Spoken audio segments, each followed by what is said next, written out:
అందరికి నమస్తే అండి. రీసెంట్‌గా నారా లోకేష్ గారు, బాబు గారు, అదేవిధంగా కేంద్ర మంత్రి అయినటువంటి ఎర్రంనాయుడు కొడుకు అయినటువంటి రామ్మోహన్ నాయుడు గారు, ఇంకా చాలామంది వాళ్ళకి సంబంధించిన అధికారులు వీళ్ళంతా దావోస్ పర్యటన చేయడం జరిగింది. అందులో భాగంగా అక్కడి నుంచి మైక్రోసాఫ్ట్ అధినేత బిల్ గేట్స్‌తో కలవడం జరిగింది. అదేవిధంగా కాగ్నిజెంట్ CEO రవికుమార్‌తో కలవడం జరిగింది. ఇంకా చాలామంది పారిశ్రామికవేత్తలతో వీళ్ళు కలిసి మన రాష్ట్రానికి పెట్టుబడులు తీసుకొచ్చే దానికి వీళ్ళ వంతు వీళ్ళు ప్రయత్నం చేయడం జరిగింది. కానీ ఇక్కడ వైసీపీ వాళ్ళు తీసుకున్న స్టాండ్ ఏంటంటే ఆ నుంచి సూట్ కేసులు పట్టక రాలేదు, ఆ నుంచి లక్షల కోట్లు ఎత్తక రాలేదు, ఇట్లా కామెడీ చేస్తూ ఉన్నారు.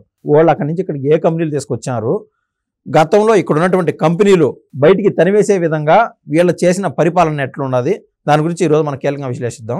ఉన్నట్టు చూడుగా చెప్పుకుని దాన్ని వివరించే ప్రయత్నం నేను చేయదలుచుకోలేదు. ఒక్కసారి మీరు కూడా ఆలోచన చేయండి. నేను చెప్పిన ఏదన్నా ఒక మాటలైన ఇన్ఫర్మేషన్ తక్కువంటే దయచేసి కామెంట్ రూపంలో అయితే తెలియజేయగలరు. గతంలో జగన్మోహన్ రెడ్డి కాలంలో 2019 నుంచి 2024 వరకు ఇక్కడుండే కంపెనీలు బతుకు జీవుడు అని బయటికి పోయిన కంపెనీలు ఏవైతే ఉన్నాయో వాటి పేర్లు ఒకసారి చదువుతాను. ఫ్రాంక్లిన్ టెంపుల్టన్, అదేవిధంగా మన ఆంధ్ర రాష్ట్రానికి సంబంధించిన మారుమూల గ్రామాల్లో ఉండే అనేక మంది ఈ యొక్క పేద తల్లిదండ్రుల యొక్క బిడ్డలు అడిగి పోయి ఉద్యోగాలు చేసుకుంటూ ఉన్నారు. ఇది అమర్రాజా తిరుపతి దగ్గరలో ఉంటుంది. అక్కడ పోయి ఉద్యోగాలు చేస్తున్నారు. దాన్ని కూడా అదేదో పొల్యూషన్ అని చెప్పి అదేంటి అని చెప్పి ఎంపీ స్థాయిలో ఉన్నటువంటి గల్లా జయదేవ్ని కూడా పోలీస్ స్టేషన్కి తీసుకెళ్ళి కొట్టి అక్కడ నుంచి కంపెనీని బయటికి తరిమే విధంగా చేసిన చరిత్ర జగన్మోహన్ రెడ్డిది. అక్కడి నుంచి బయటికి వెళ్ళినటువంటి ఈ గల్లా జయదేవ్ గారు తెలంగాణ వాళ్ళు ఆయన హక్కుని చేర్చుకొని 10,000 కోట్లు ఇన్వెస్ట్మెంట్ పెట్టేదానికి పునాది వేశారు. ఆ రోజున తెలంగాణలో ఆ కంపెనీ ఈరోజు నడుస్తుంది, అమరాజా కంపెనీ. అదేవిధంగా లూలు గ్రూప్ కావచ్చు, ఏషియన్ పేపర్స్ పల్స్ పరిశ్రమ, అదాని డేటా సెంటర్ మనకు గుర్తునే ఉంటుంది. బాబు గారు 2023న అదాని డేటా సెంటర్ని విశాఖపట్నం తీసుకొచ్చి అక్కడ లక్షలాది మందికి ఉద్యోగాలు కల్పన భాగంగా ఈ యొక్క వర్క్ అంటూ మొదలుపెట్టినారు. అదే టైంలో అశోక్ లైలాండ్ కంపెనీని కూడా, అశోక్ లైలాండ్ కంపెనీ అయితే ఆల్మోస్ట్ అంతా అయిపోయింది. ఇంకొక 2 నెలలు 3 నెలలు అయితే వేలాది మందికి ఉద్యోగాలు వచ్చేవి. జగన్మోహన్ రెడ్డి ప్రభుత్వంలోకి రావడము, అక్కడ ఇక్కడ వీళ్ళని కమిషన్ అడగడము, అధికంగా ట్యాక్స్ వేస్తామని చెప్పడం, వాళ్ళు భయపడి బెంబేరెత్తి బయటికి పారిపోయినారు. అదేవిధంగా HSBC ఒక సీఎంఎల్ని వాళ్ళని పట్టించుకునే పరిస్థితుల్లో ఇటువంటి పెద్ద కంపెనీలు ఉన్నామండి. ఏ మాటగా మాట వాస్తవంగా చెప్పుకోవాలంటే వాళ్ళు కావాలంటే సెంటర్లో మూవ్ చేసుకోవచ్చు. కానీ ఇక్కడ మౌలిక సదుపాయాలు కల్పించడం ఇన్ని రాష్ట్ర పరిధిలో ఉండడం వల్ల వీళ్లకు ఈ రాష్ట్రంలో అదే పనిగా బిజినెస్ చేయాల్సిన పని ఉండదు. కాబట్టి HSBC లాంటి కంపెనీలు కూడా బయటికి వెళ్ళిపోయినాయి. సింగపూర్కి సంబంధించిన స్టార్టప్ కంపెనీలు బయటికి వెళ్ళిపోయినాయి. రిలయన్స్ జియో చిత్తూరులో పెడదాం అనుకున్నారు, అవి బయటికి వెళ్ళిపోయినాయి. హోలిటెక్ కంపెనీ, అదేవిధంగా రాజపాలయం మిల్స్, అదేవిధంగా Titan solar company, mega seed park, Kia అనుబంధ సంస్థలు. కియా అయితే అక్కడ అనంతపూర్లో పెద్ద సంస్థ కియా పెట్టారు. దానికి అనుబంధ పరిశ్రమలు అంటూ రానున్నాయి. ఇది 2014 నుంచి 2019 వరకు బాబు గారి కాలంలో. ఆ టైంలో ఇంకా అనుబంధ పరిశ్రమలు కన్నా వస్తే ఇంకా వేలాది మందికి ఉద్యోగాలు వచ్చేటి. ఆ టైంలో కియా మీరు ఉండడమే గొప్ప స్వామి, బయట అనుబంధ సంస్థలు వచ్చేదాన్ని కుదరదు అని చెప్పి అక్కడ లోకల్గా ఉండే వైసీపీకి సంబంధించిన క్యాడరు, అదేవిధంగా ఎమ్మెల్యేలు, నాయకులు వాళ్ళ దగ్గర డబ్బులు గుంజడానికి ప్రయత్నం చేస్తే వాళ్ళు బెంబేలు ఎత్తిపోయి ఈ కంపెనీ పెట్టడమే గొప్ప, ఇంకా అనుబంధ సంస్థలు వచ్చేది ఉండదని చెప్పి వాళ్ళు వెళ్ళిపోయినారు బయటికి ఉండకుండా. అదేవిధంగా మనం చూసినట్లయితే జాకీ అనే కంపెనీని అనంతపూర్కి తీసుకొని వచ్చే విధంగా బాబు గారు శత విధాల ప్రయత్నం చేశారు. అనంతపూర్కి జాకీ కంపెనీ తీసుకొచ్చే విధంగా ఆ జాకీ కంపెనీని కూడా తరివి తగలేశారు వీళ్ళు. అదేవిధంగా జువారీ సిమెంట్స్, ఈ జువారీ సిమెంట్స్ని కూడా ఈ యొక్క వైసీపీ హయాంలో ఇక్కడ లేకుండా బయటికి పోయే విధంగా పురమాయించి తరివేసినట్టు అయిపోయింది. కానీ ఇప్పుడు మీరు 7 నెలల కాలంలో ఏం పెట్టుబడులు తెచ్చారు అని వీళ్ళైతే చెప్తున్నారు. గతంలో నారా లోకేష్ గారు ఈ రోజుతో 2 సంవత్సరాలు అవుతుంది యోగాలం పాదయాత్ర ముగించుకొని. అందులో భాగంగా ఆ పాదయాత్రలో ఈయన ఇచ్చిన హామీ ఏంటంటే 20 లక్షల మందికి ఉద్యోగాలు కల్పన అనే విధంగా ఆయన ముందుకెళ్ళినాడు. అదే మేనిఫెస్టోలో పెట్టారు. మేనిఫెస్టోలో పెట్టిన తర్వాత బాబు గారు, అదేవిధంగా కళ్యాణ్ బాబు గారు, అదేవిధంగా లోకేష్ బాబు గారు, వీళ్ళు ముగ్గురు ఈ 20 లక్షల ఉద్యోగ కల్పనలో భాగంగా వచ్చింది మొదలు అహర్నిశలో ఆ ప్రయత్నం చేస్తూనే ఉన్నారు. కానీ గతంలో చూసాం 14 లక్షల కోట్లు పెట్టుబడులు వచ్చాయని చెప్పినారు ఎవరు, జగన్మోహన్ రెడ్డి, అదేవిధంగా కోడిగుడ్డు మంత్రి అయినటువంటి అమర్నాథ్. ఆ టైంలో ఆ 14 లక్షల కోట్లు పెట్టుబడులు పెట్టేదానికి వచ్చిన వాళ్ళు ఇన్వెస్టర్లు ఇదే మాదిరి ఒక కోట్ వేసుకొచ్చుకొని ఏం చేశారు, మధ్యాహ్నం అన్నం తినే టైంలో అర్థమైంది ఏది వాళ్ళు పేటీఎం బ్యాచా, లేకుండా ఉంటే రోడ్లపైన నూడిల్స్ చేసుకునే వాళ్ళ, లేకుండా ఉంటే ఇంకా రోడ్లపైన ఎగ్ ఫ్రైడ్ రైస్లు చేసుకునే వాళ్ళ, అదేవిధంగా ప్రశాంత్ కిషోర్కి సంబంధించిన ఏ టీం అయితే ఉన్నదో ఐపాక్ టీం, వాళ్ళందరూ ఇన్వెస్టర్లుగా వచ్చారు. ఇన్వెస్టర్లుగా వచ్చి ఆ రోజు జరిగింది ఏంటంటే అన్నం తినేటప్పుడు నా ప్లేట్లు ఎక్కువ అన్నం పెట్టు, లేకుండా నాకు కోడిగుట్లు కావాలా, లేదంటే ఆ చేపల కూర కావాలా, మొత్తం కాన్సన్ట్రేషన్ మొత్తం మీరు గుర్తు చేసుకోండి, బాగా అర్థమవుతుంది. లేదంటే గూగుల్ చేయండి. మీకు అర్థమయ్యేది ఏంటంటే ఆ రోజు ఇన్వెస్టర్ సమ్మిట్ అంటే వాళ్ళు అన్నం కోసం కొట్టుకునే సమ్మిట్గా చేస్తున్నారు. జగన్మోహన్ రెడ్డి కాలంలో. ఆ టైంలో నాయన 14 లక్షల కోట్లు తెచ్చామని చెప్పినాము, అదంతా అవన పని, కానీ 30,000 కోట్లు తెచ్చాము అనే మాట అయినా, కనీసం 30,000 కోట్లు 50,000 కోట్లైనా తీసుకొచ్చిన చరిత్రే వాళ్ళది లేదు. కానీ ఈ రోజున అహర్నిశలో ప్రయత్నం చేస్తూనే ఉన్నారు.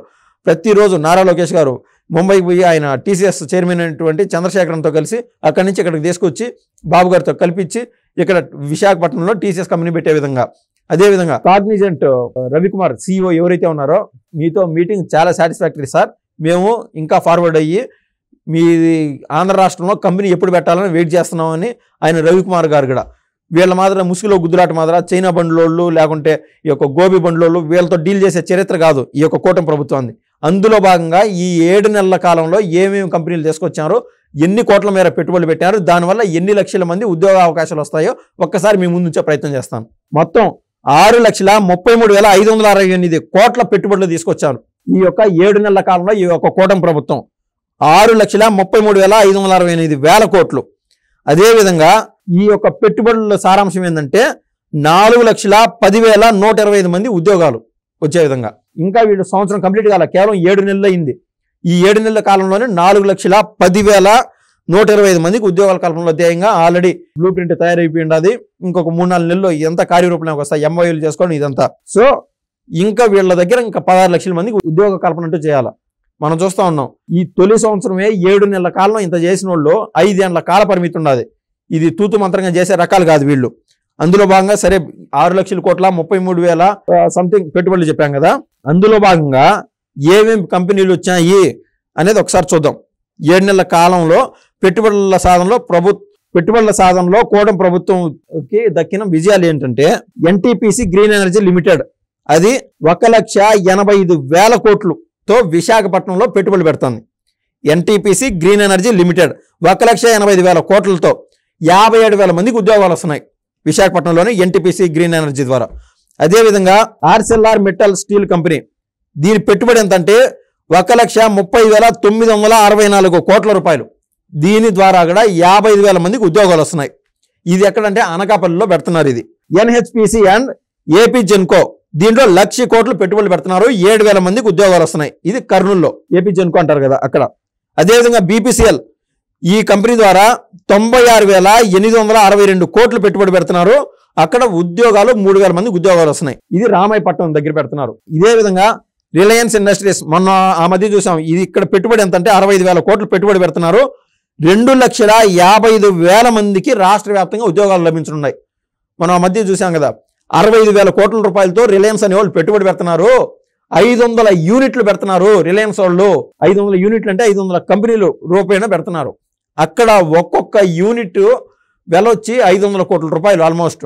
అక్కడ ఏం చేస్తారంటే, ఎక్కడైతే రాష్ట్రంలో మిగులు చెత్త ఉంటుందో దాన్ని తీసుకెళ్లి దాన్ని విద్యుత్గా మార్చే ప్రక్రియ, మొత్తం గ్రీనరీ చేయాలనేది ఈ యొక్క కూటమి ప్రభుత్వం ఉద్దేశం. మనం చూసినట్లయితే అర్థమవుతుంది. 2003 బాబు గారు ఓడిపోయే ముందు కూడా మనం ఇవాళ మన కావచ్చు, మన బిడ్డలు కావచ్చు, అందరూ ఈ యొక్క చెట్ల కింద సేద తీరుతున్నారంటే 2003లో బాబు గారు వేసినటువంటి చెట్లు ఏదైతే ఉన్నదో ఆ చెట్లు ఈ రోజు మనకు పనికొస్తున్నాయి, చల్లని నీడనిస్తుంది. సో జగన్మోహన్ రెడ్డి అన్నట్టు 2047కి ఎవరు ఉంటారో ఎవడు పోతాడో ఇదే మాట్లాడుతున్నారు కదా, ఆ రోజు బాబు గారు వేసిన పునాది ఈ రోజుకి మనకు ఉపయోగపడుతుంది. అదే పనిచేసేవాడికి పనిమాలవాడికి ఉన్న తేడా, దూరదృష్టి ఉన్నవాడికి అసలు దృష్టి లేనివాడికి ఉన్న తేడా. ఇదే విధంగా ఏమేమి కంపెనీలు పెట్టారంటే, LG ఎలక్ట్రానిక్స్, దాని ద్వారా 5,000 కోట్ల పెట్టుబడి, 1,945 మందికి ఉద్యోగాలు, ఇది శ్రీ సిటీలో పెడుతున్నారు. ఇదే విధంగా TCS ద్వారా 10,000 మంది ఉద్యోగాలు విశాఖపట్నంలో పెట్టుబడి. సోలార్ MHP 1,728,000 కోట్ల పెట్టుబడి, 1,030 మందికి ఉద్యోగాలు, ఇది అనంతపురం కడప జిల్లాకు మధ్యలో. అదేవిధంగా టాటా పవర్ ద్వారా 2,000 కోట్ల పెట్టుబడి, 1,380 మందికి ఉద్యోగాలు. గ్రీన్కో ద్వారా 16,500 పెట్టుబడి, 4,825 మందికి ఉద్యోగాలు. అదేవిధంగా ఉమ్మడి కడప జిల్లాలో అస్తా గ్రీన్ ఎనర్జీ వెంచర్స్ అంట 8,248 కోట్ల పెట్టుబడి, 4,000 మందికి ఉద్యోగాలు. ఎన్కో ఎనర్జీ ఇండియా 4,445 కోట్ల పెట్టుబడి, 630 మంది ఉద్యోగాలు, ఇది కర్నూలులో. మళ్ళీ ఎన్కో ఎనర్జీ ఇండియా అది మళ్ళీ 1,200 కోట్ల పెట్టుబడి, ఇది కర్నూలులో.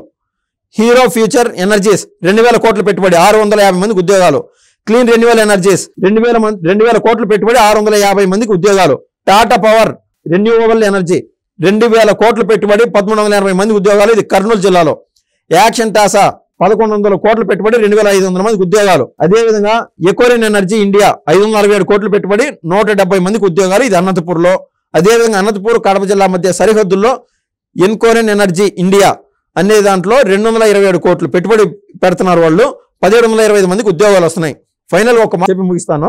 వీళ్ళు పెట్టుబడులు ధ్యేయంగా వీళ్ళ ఆలోచనలు ఈ విధంగా ఉంటే, కానీ వాళ్ళ నాయకులు మన విజయసాయి రెడ్డి వెళ్ళిపోయినాడు, ఐదు రామరెడ్డి రిజైన్ చేసిపోయినాడు, ఇంకా ఎవరైతే బి గ్రేడ్ క్యాడర్ ఉన్నారో వాళ్ళు చెప్పిన మాటలు వీళ్ళు ఈ 7 నెలల కాలంలో పెట్టుబడులు, అదేవిధంగా మన రాష్ట్ర పిల్లలకు ఉద్యోగాలు, వీళ్ళ ఆలోచన ఏ విధంగా ఉంటే రాష్ట్రం డెవలప్ చేసే విధంగా వాళ్ళ ఆలోచన, వాళ్ళ విధానం ఏ విధంగా ఉందో ఒక్కసారి చూడండి.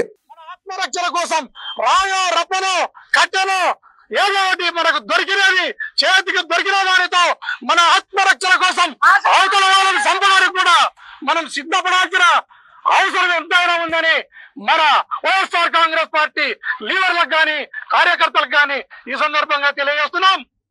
వాళ్ళ విధానాలు, వాళ్ళ ఆలోచన ఆ విధంగా ఉన్నాయి.